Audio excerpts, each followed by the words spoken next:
Hello everyone, myself Dilip Udani, and today I will teach you this topic, that is programs on immutable data structure. So let's start. So we have first program, that is write a Python program to find length of a string in Python. So here is the solution. Here we have created a function using the keyword def, that is def, find len, that is find len. This is nothing but the name of the function, and str in these parentheses, that is nothing but the argument, and always we have to write down this column. Then after we have initialized the one variable as counter, that is counter equals to 0. Now we are going to write down for loop for I in str.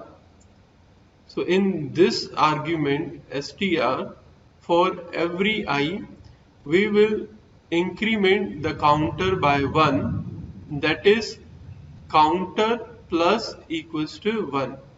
So what is the meaning of counter plus equals to 1? That is nothing but counter equals to counter plus 1. Then after we have return counter. At last it will return the value counter. So this is the function we have created. Now str equals to input, enter the string. If the user will enter the string, so whatever the user enter the string will be assigned to variable str, and str, that is nothing but the argument of a function find len. At last print length of the string, comma, find len str. Here we are calling the function find len str, and str, that is nothing but the string entered by the user. So whenever we will call this function over here, it will execute the program, and at last it will give us the length of the string entered by user. So what is the output? That is enter the string Arman. So length of the string, that is 5. So we have 5 letters in the word Arman, that is 1, 2, 3, 4 and 5. So the length of the string of the word Arman, that is 5. We can directly find the length of the string using len function also.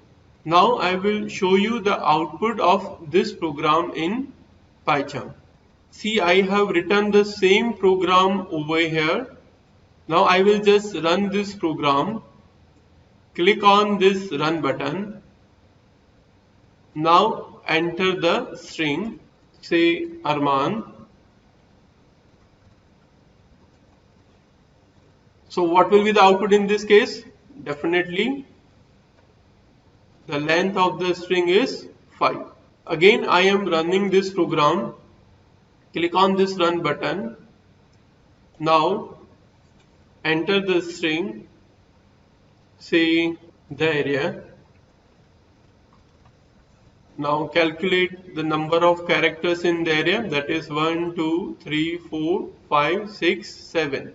So what will be the output in this case? Length of the string, that is 7. Now we have second example or second program. Write a Python program to demonstrate the negative index in a tuple. So here is the solution. See, I have taken the variable name that is my underscore tuple, and in this variable we have taken these letters, that is P, E, R, M, I, T. So these are nothing but the letters of the word permit. Then after print of my underscore tuple of -1. So what will be the output of this print statement?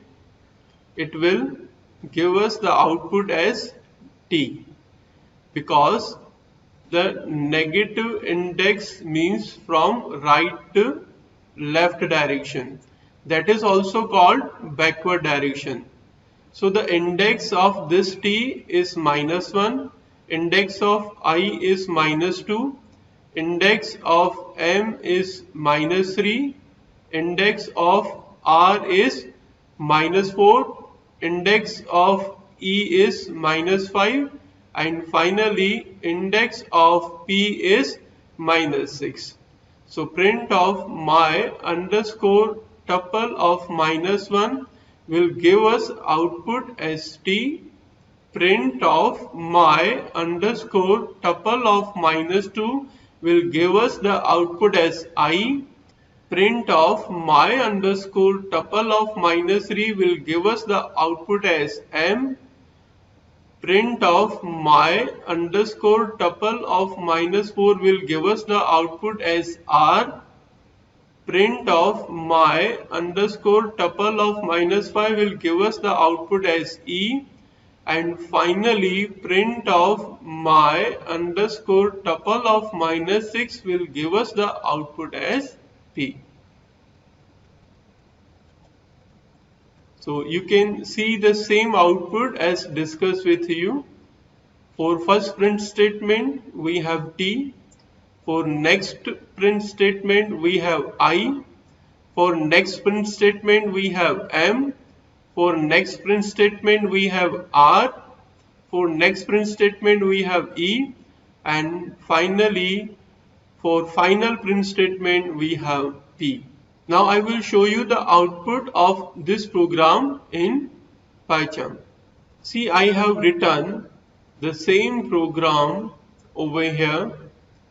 Now I will just run this program. Click on this run button. You can see the same output as discussed with you, that is T, I, M, R, E, and finally P. So to make you understand, I am just changing this letter, say P, by say 9. Now what will be the output in this case? I will just run this program again. Click on this run button. Now you can see the output. See, I have changed P only over here. So remaining entries will be as it is. So we have T, I, M, R, E, and finally in place of P we have 9. So in today's lecture we have seen two programs based on immutable data structure. Thank you for watching this video.